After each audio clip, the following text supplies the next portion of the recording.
Welcome to Happy Homes and Gardens. I'm your host. My name is Daphne Royce. I am a real estate broker, architecture, and interior designer. Also, OLHSO has launched California's first fully automatic robotic kitchen, handling everything from preparation and cooking to cleaning. Fully automatic robotic kitchen truck will deliver freshly cooked meals straight to your doorstep. Donnum is the CMO of OLHSO, who joined us to share insights on this innovation venture. How are you, Tord? I'm doing very well. Thanks for having me on the show, Daphne. It's always a pleasure speaking with you. Thank you. Can you tell us a bit about yourself, how you became involved with the OLHSO? Sure thing. So, just to kind of I want to start with a little high level introduction so we kind of know the context of what we will be talking about before I tell the story of how a Norwegian guy got involved with a fully robotic, self-cooking, autonomous Korean barbecue robotic kitchen. Well, I think just for the listeners here, I started this journey about a year ago with the team here, and we see ourselves being the creators of the future of dining. And again, that's why we're building fully autonomous self-cooking kitchens that we can put into restaurants, into kiosks, and into food trucks, as you just mentioned. So as the high level type of thing here is as the previous co-founder of Uber and now Cloud Kitchen, Travis Kalanick, puts it is in 100 years we will see a brand new way of consuming. And we see that the food is going to be high quality, ultra low cost, very convenient, and all made and delivered by machines home to you, also by machines. So, kind of embracing what's happening right now, as, at least for the next 10, 20, and 5 years, we see ourselves being at the starting point of where the technology of food or dining is going. So just like sweet greens with spice that are taking over a fully automated way of making sweet greens meals, we see ourselves doing that as an end-to-end solution for Korean barbecue and cooking those the raw ingredients and prepare any cuisine that we can deliver in 5 to 8 minutes. So that's kind of the whole high level idea behind what we're doing. But back to your question of who I am and why I ended up here, I'd say very short, grew up in a small town in Norway. Norway is a country, for the people who don't know, right between the North Pole and IKEA. So it's very conveniently placed. And I've always been a little creative and full of ideas. So at 16, I started my first or entrepreneurial venture with ski goggles because I realized that the goggles that we had in the country weren't made for our low lights. It was typically for the French beautiful slopes with you know tons of light even in the winter time. So I found out that the lens technology has some improvements, and that got me into the whole world of entrepreneurship, a bachelor in entrepreneurship, but later a master of science at UC Berkeley, which I survived, I think, for 3 months before I dropped out to build something new. And that's kind of how I came to the Bay Area in the first place, building it was a matchmaking tool for founders to investors called Founder Suite. And together with the team there, I also co-created Funding Stack, a tool for funds or VCs to get connected to LPs. So democratizing access to capital in a model similar to Tinder.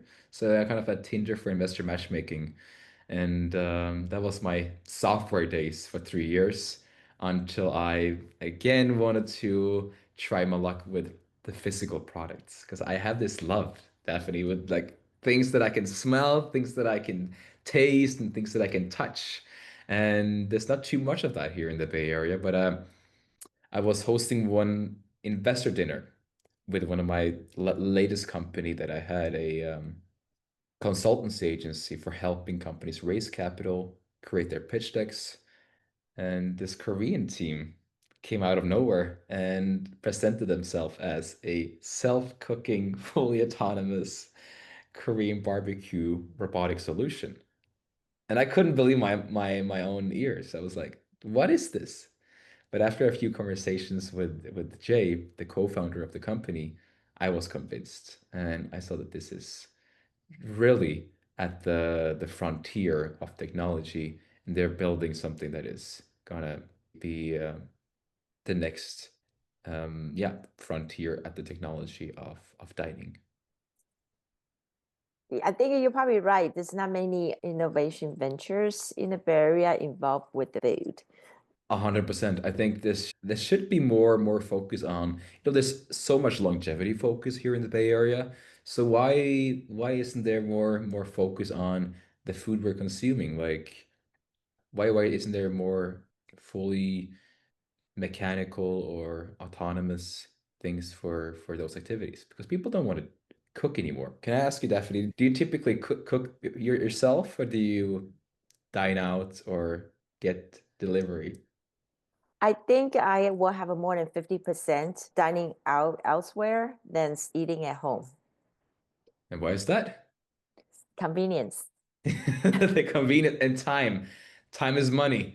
Yes. That's true. And I think about like cooking as the same way as like as a good analogy is like, horses are great for, having fun on a weekend. But you wouldn't take a horse to work. Just as in the future, I think more and more people are going to choose to either dine out or get the food sent to them as it's more convenient and it's easier than coming home at 8 p.m. and then cooking a high quality meal for your children and then back at work again the next day.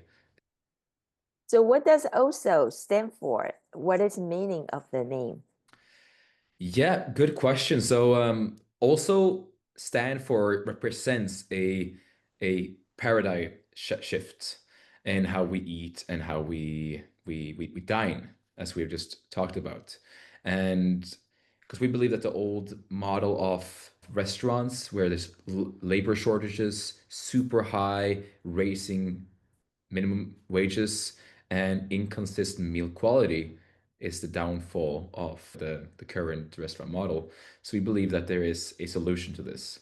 So also proves this by kind of applying these first principle thinking into how small and how tight of a space we can actually create a full end kitchen without any physical employees. And yeah, we rethink the entire dining experience and can confidently say that that's right. This is the future of dining. So that's right is the meaning of the Korean word ulso. So I don't speak Korean, but that's what I know. That also means that's right. So Do you speak any Korean, Daphne? Or not have at any all. words? No? Not at all. That makes the two of us. That's good to know. So why did you choose to focus on Korean cuisine? Can you robotic kitchen prepare more than just sauté dishes? Yes, and again, very good point to make here. We believe that, Korean cuisine is a very good place to start. First of all, our team is Korean, so it would be strange not to start with with this thing. But again, it's a very traditional and meals presented by quality meats, quality ingredients. So it's a very good cuisine to start off with. Many dishes naturally work with woks, which is the type of cooking technique that we are using for many of our dishes. So high heat cooking, and this can be ideal for robotics. So we have dishes like wagyu beef, 닭갈비, probably butchering these words right now, but that is the incredible chicken dish. And we have japchae, which is a vegan alternative with glass noodles. And of course, also we call it the soul bowl, which is a seafood type of dish. So we believe that there's so many good alternatives that we can cook. using our robotic technology. And actually, fun story, we needed some culinary genius to get started on the whole process. So Jay and Keish, the founders of the company, actually contacted Jay's favorite chef, and he said no. He owns 20 restaurants, world-renowned chef from Korea, 20 restaurants to his name. And every time Jay came back to Korea, because he was working in Singapore for Morgan Stanley, and he was so hungry for like something incredible. And he came to his restaurant, and I think he knocked maybe 5 or 6 times before he finally said, I'll think about it.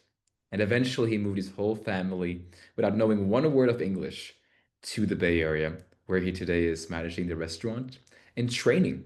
Most importantly, training these robotics to consistently make the same food as he is, spending his whole life doing, to the same consistency, humidity at different times of the cooking process.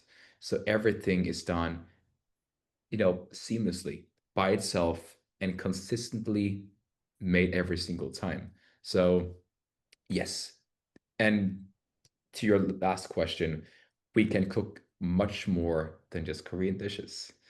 I think for what we see right now, over 90% of all dishes can be broken down to a satay or a wok, where we can basically do Japanese noodles all the way to Korean, barbecue to pad thai. All these different things can be embedded into the hardware and the software that we have built with our robotics. So it all comes down to training. We need real data when it comes to this. We have to use, I would say, the best chefs out there to cook like them, to teach the kitchen to cook like they do. And then once you have one machine, once you convince one machine how to make this, we can put this out to all our other machines. That is, can make it simply with a software update. It seems like you know Korean food quite well so far. What is your favorite dish on the menu and why? I would say that's a better question actually. I think the dak galbi. Dak galbi is a very delicious dish. It has that spice and also this beautiful sense of sweetness, as the chicken is combined with rice cakes. So you have all these different types of consistencies in the same meal, with rice, of course, on the side. So I like it a little bit spicy. I'm still Norwegian and I'm a little too white for like the maximum heat, but we have an ability to choose how strong we actually want it. So we want to ultimately make the machines able to do dietary restrictions, so you can have a specialized meal just for you and what you can eat and what you can't. So I always do the mildest, and I still think that is a little bit too spicy, just being honest with you. What is some of your favorite things about Korean barbecue? I tried your dishes. I actually like pork belly and wagyu. That was my Yeah. favorite. Yeah. Yeah, you have tried this. So what do you think? You tried both from the food truck and from our restaurant. Yes, I have. If we're talking about the food truck, what do you think what was your biggest not Takeaway. shock but takeaway? Yeah, because people think that it's dangerous to eat from robots. That's the consensus that I often hear.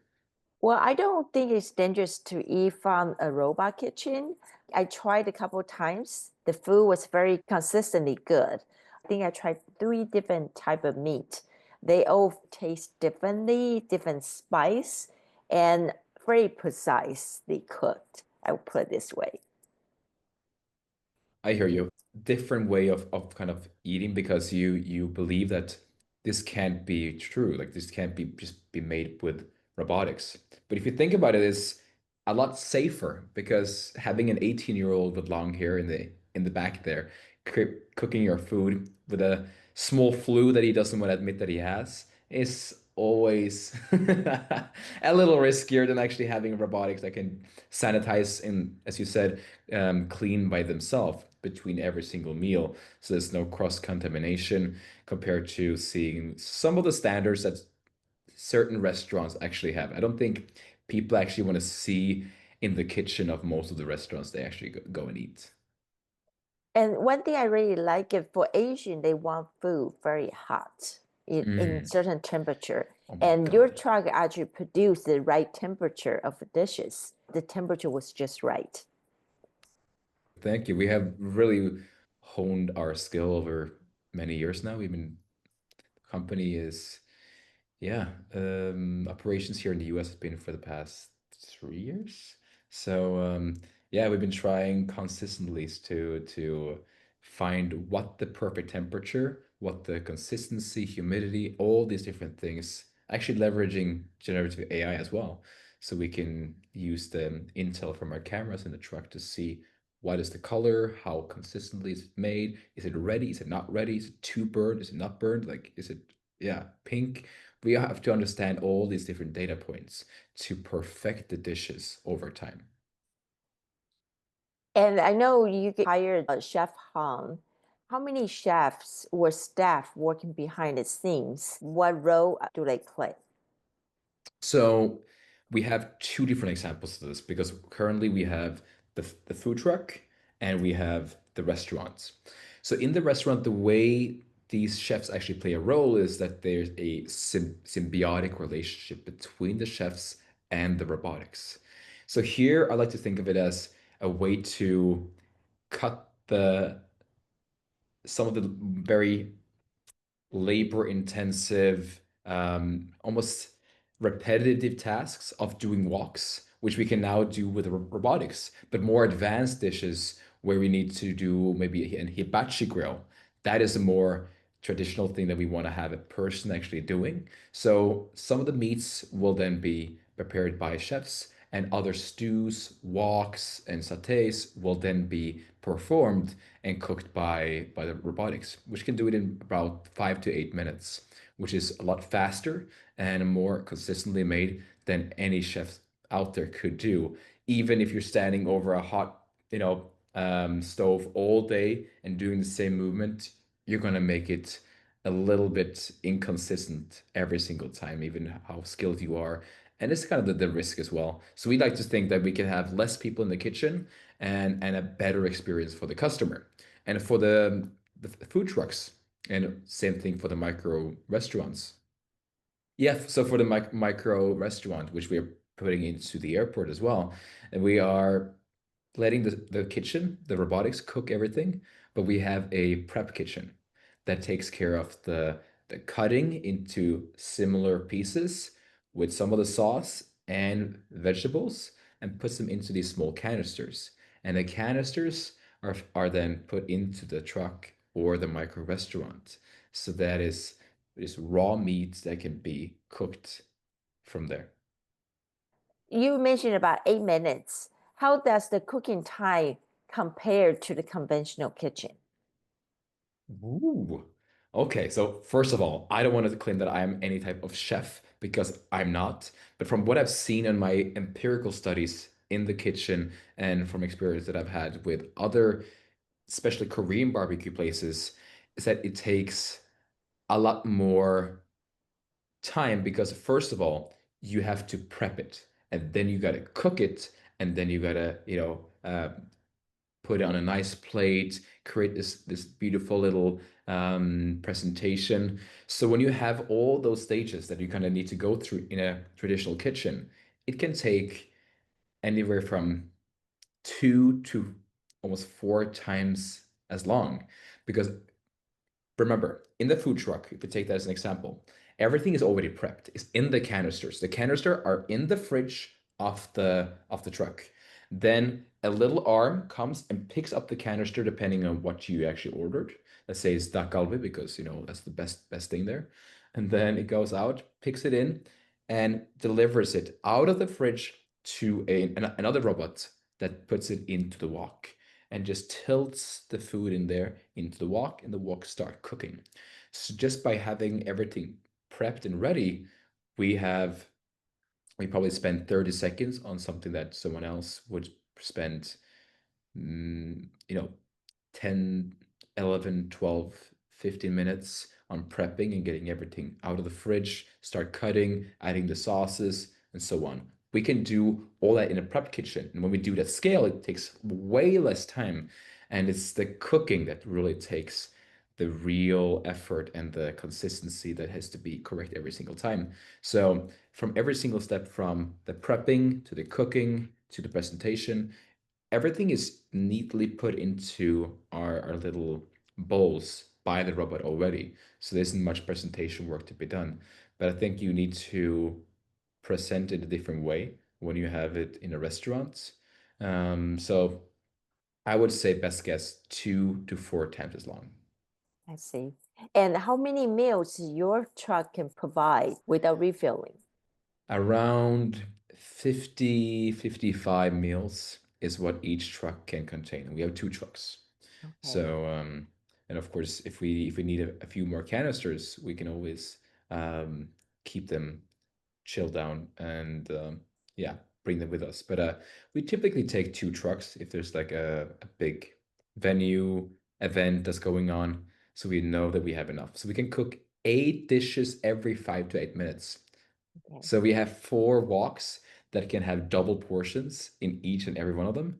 So yeah, we can basically back to your question here, um, cook the same capacity as 8 to 9 people in a space of a small parking spot. We don't need more than 160 square feet, and that's where our kiosks into the airports are actually going as well, because these things can be placed in an airport and cook consistently 24/7. I heard you will launch micro restaurants in some airports. How exciting news. When would those robotic kitchen be available to consumers? Yes, that is the very recent and cool news that we are right now working on. So I'd say, without overpromising, Q1. Q1 26, so by January 26, we have had some very interesting conversations and some contracts already signed with some major airports, both in California, but also around the US. That's going to be the place that we are placing all of our micro restaurants going forward. So our our strategy is to, yeah, tailor for the 24/7 market, which isn't there today. You've probably been there yourself. You travel a lot more than I do, Daphne, and seeing after 10 p.m. no food available, before 7 a.m. no food available. You should think like a technological hub, like an airport, should be, should not be lacking in one of the most fundamental things, like food. Or what is your experience with My food at airports? experience is almost no food available after midnight until 6 a.m. That's what we see is a big issue. And then it's like the queues. If you have a short layover, we want to make it, very easy to see exactly how long it takes. You can place an order on the app, maybe while you're still in the security line. This is my whole vision of this concept.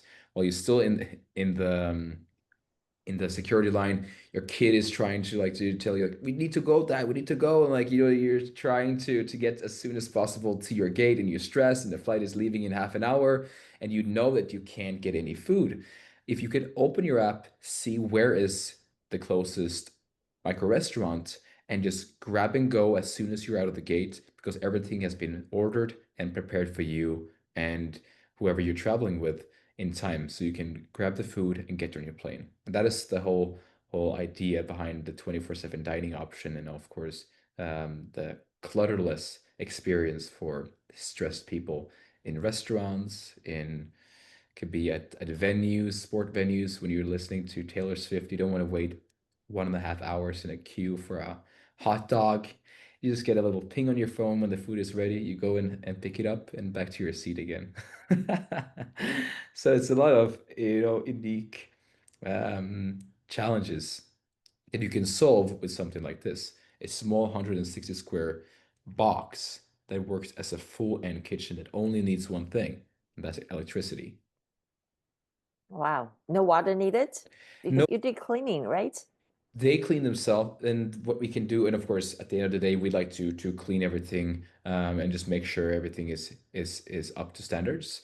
But so even though it would be nice to have water, it isn't a must.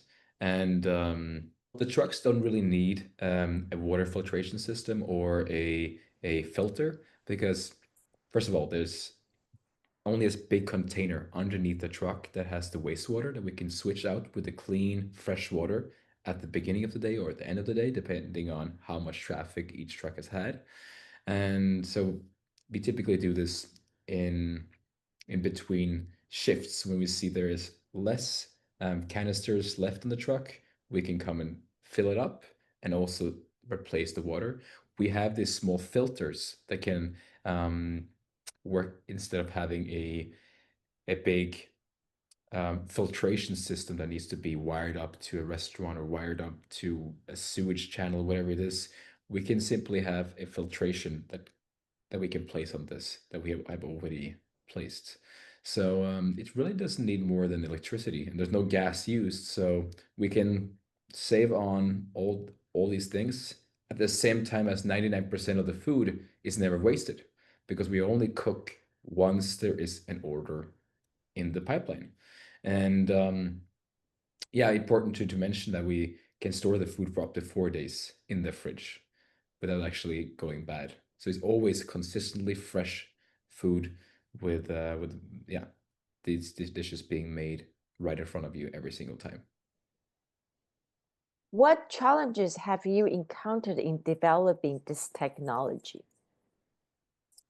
Basically everything. I think definitely that's a good question. Um, Regulatory, statatory, county specific, we have basically seen it all. Since starting this, everything has kind of been going against us.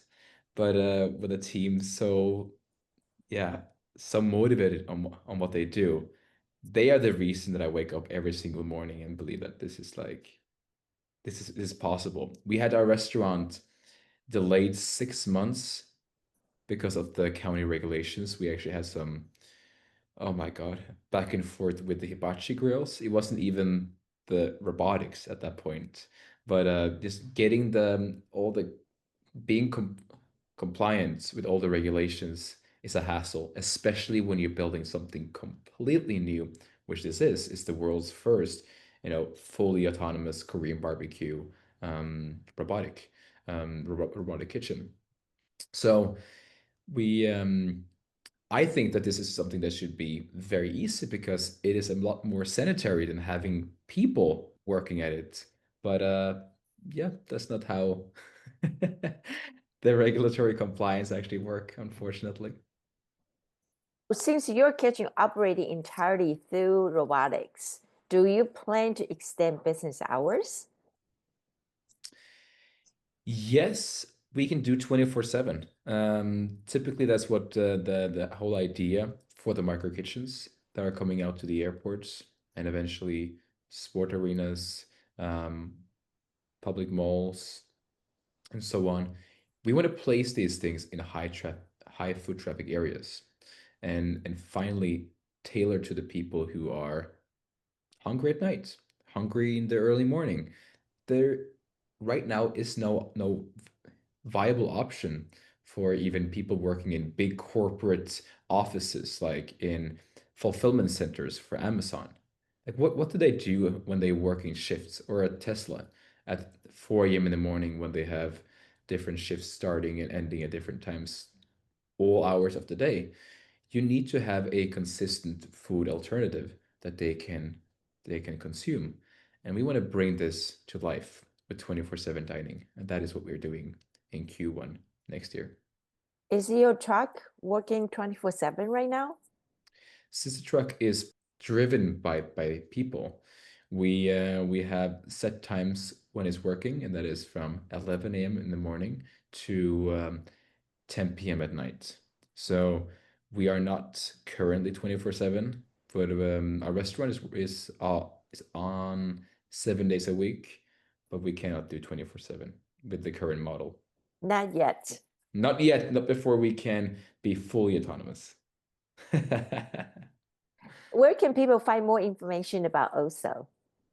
Good question. On alsotruck.com are on our two websites, and also House. That will give them some more information about what we where we are, what we do, and please come check out the restaurant. We opened 7 weeks ago today, I think. So it's in San Mateo, downtown San Mateo in 3rd Street. And if you're hungry for something special for dinner tonight, just open up your app store, go to Also, and you can order the truck right home to you, and it will start cooking 5 minutes before it comes to your door, so it knows that the food will be fresh right when you're about to eat it. And so is it spelled OLHSO? That's correct. OLHSO. Also. It's That's on right. South B Street. Yes. Yes, South B Street. That's the restaurant. Fantastic. Thank you, Daphne. This was really fun. I'm so glad I could join today's podcast and radio show. Thank you so much, Tor. Really informative information about the robotic kitchen. How exciting that we have this coming to California.